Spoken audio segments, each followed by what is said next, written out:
Hello friends, and welcome back to our channel. Back with me again, Joseph, your host. Today we journey back to the heart of early medieval Europe, to a time of faith, turmoil, and quiet miracles. We're going to explore the life of a lesser-known but remarkable figure, Saint Baudacarius of Bobbio, and the legendary monastery he called home. His story, celebrated on December 21st, is a powerful reminder that true holiness often blossoms not in the spotlight, but in the faithful performance of our daily duties. Our story begins in 7th century northern Italy, a land shaped by the recent Lombard invasions. In the midst of this shifting landscape, an Irish missionary monk, Saint Columbanus, founded Bobbio Abbey in the year 614. King Agilulf, influenced by his devout Catholic wife Theodolinda, gifted Columbanus a secluded plot of land. It was a perfect spot for a man who, while eager to convert the Lombards, craved solitude for himself and his monks.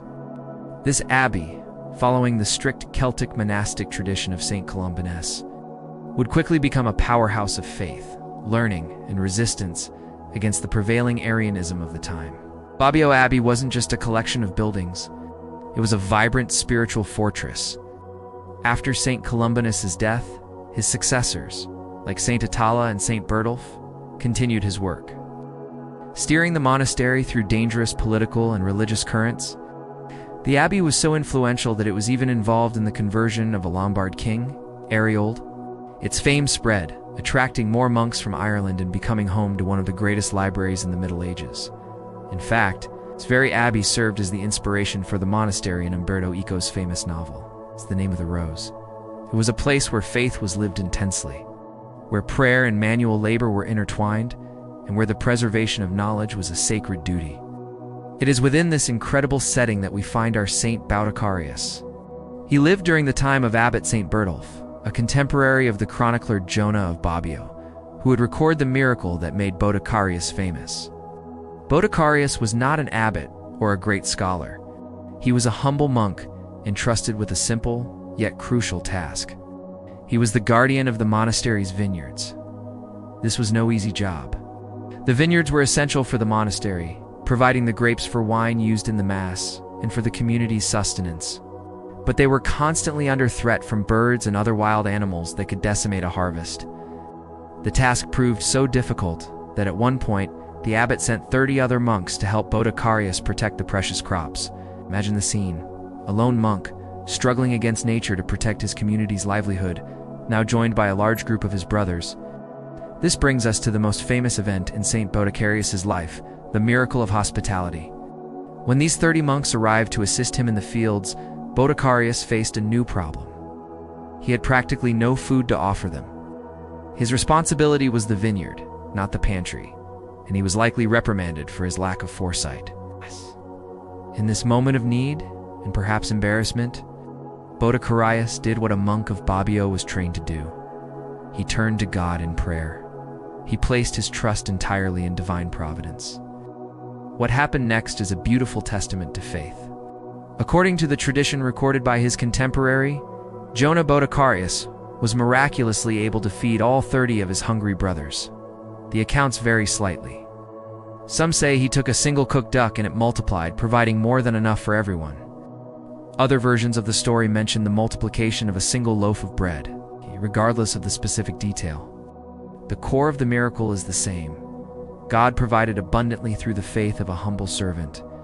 This act of divine provision, born from a moment of crisis, demonstrated the power of prayer and the importance of hospitality, a cornerstone of monastic life.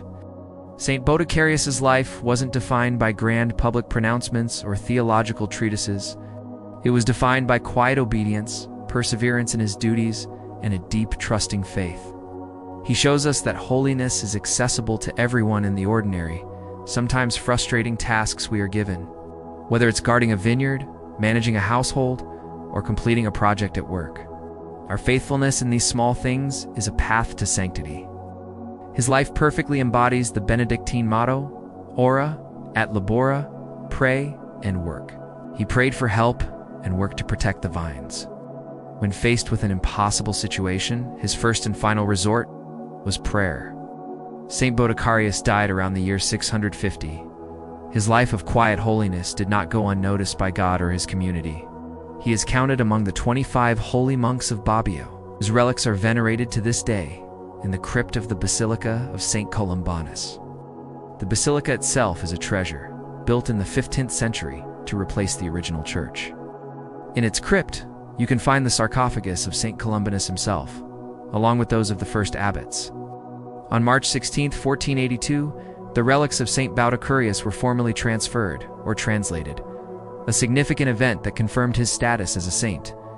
While the Universal Church remembers him on December 21st, the town of Bobbio also honors him with a local feast on October 31st. The placement of his main feast day on December 21st, right in the heart of Advent, is deeply meaningful. Advent is a season of watchful waiting and preparation for the coming of Christ.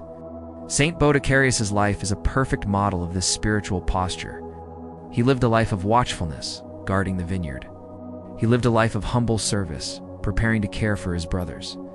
His story reminds us that our own preparation for Christmas isn't just about decorations and gifts.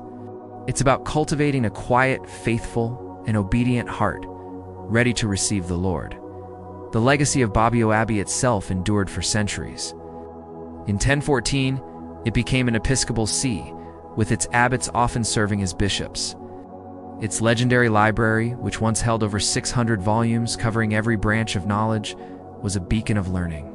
Though many manuscripts were lost, others were preserved and sent to great libraries across Europe, including the Ambrosian Library in Milan and the Vatican Library.